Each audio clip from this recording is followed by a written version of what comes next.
often for this sort of? As much as we can get to do. I mean, that's like all these guys, Randy, Alimoe, Kevin, Johan. I mean, we're fortunate that the guys understand it, and Jeanette and I tell them from the get-go that there's on-court, there's off-court, and we're in the process of setting up a lot of camps and clinics. Tamir and the guys are going to be doing throughout, not just leading up to the season, but during the season and postseason. There's so much that can be done when you have something that is unique, and I don't mean an individual is unique because it's different. I mean that there's something that at least people listen for a second, and if they listen for a second and say, we have these other things we can offer. It's not just another basketball camp, but it's a camp run by guys who know what it's like to strive, to really work at what it takes. Forget about whether you make it in basketball, but these guys have a lot of life skills and life lessons that they can teach. And that's one of the biggest things we're going to try to do these next few months is really promote the game of basketball, but also, as I tell these players, promote moving ahead in life, whatever.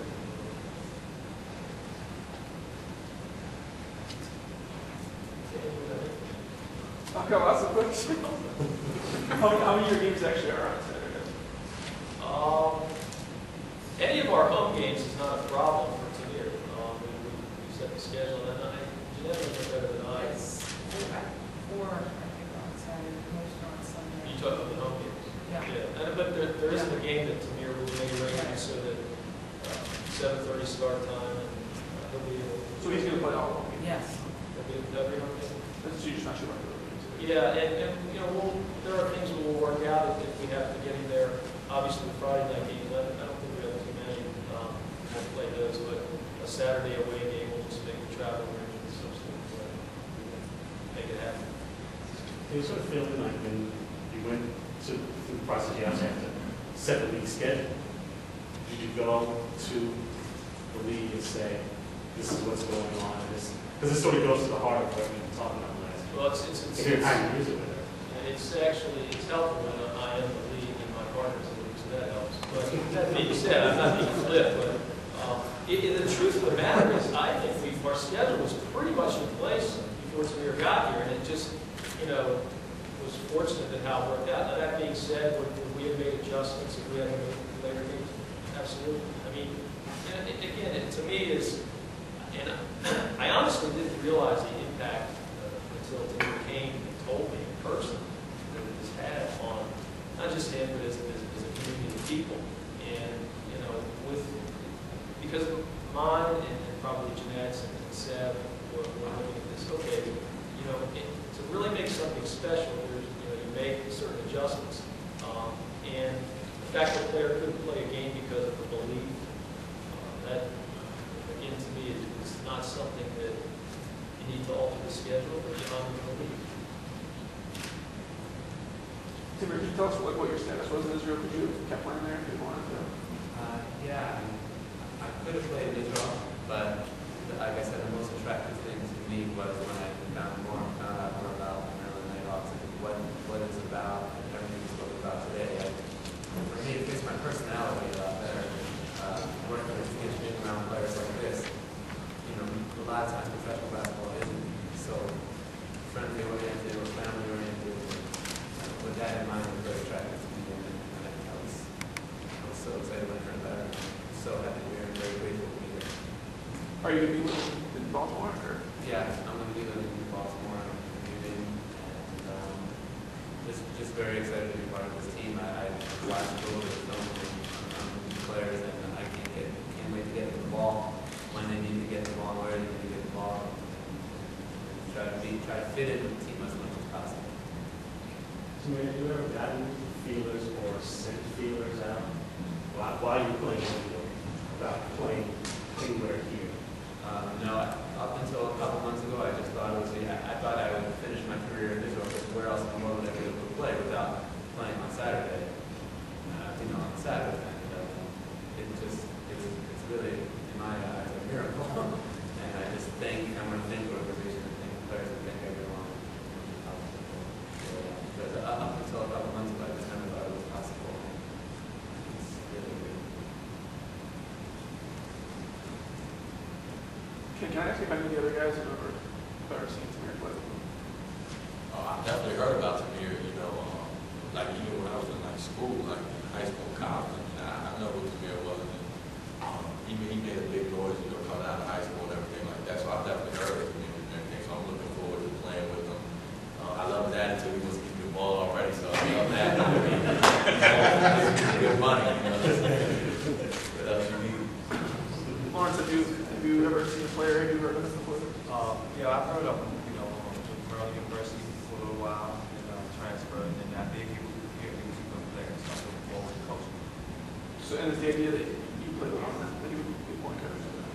And I'm obviously going to do whatever the coach says, but if it was up to me, I think my greatest talent on the court is getting everybody else better.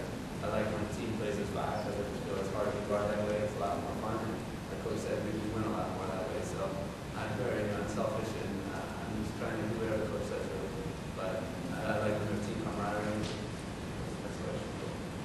Brandon, did you play the one last year? Or did you play the I played like the 1 and the 2, so like I think we'll be fine. Like that's up to coach, whatever's better for our team. Like if he wants, you know, Tamir at the 1 and me at the 2, or like me at the 1 and him at the 3 or 2 or whatever. Like we're just trying to win ball games, and we're gonna just all play our role to the best of our abilities. Randy's definitely a 2. Yes, he is. I think everybody at the table here said one. I mean, I'm got a lot of shooters. Kevin's a shooter. And I'm the best passer to guard ever. He's going to shoot right now. So how would you grade your game right now compared to when the last time people here saw it? I think I'm a lot better than ever. Thank God. I also have a lot more experience.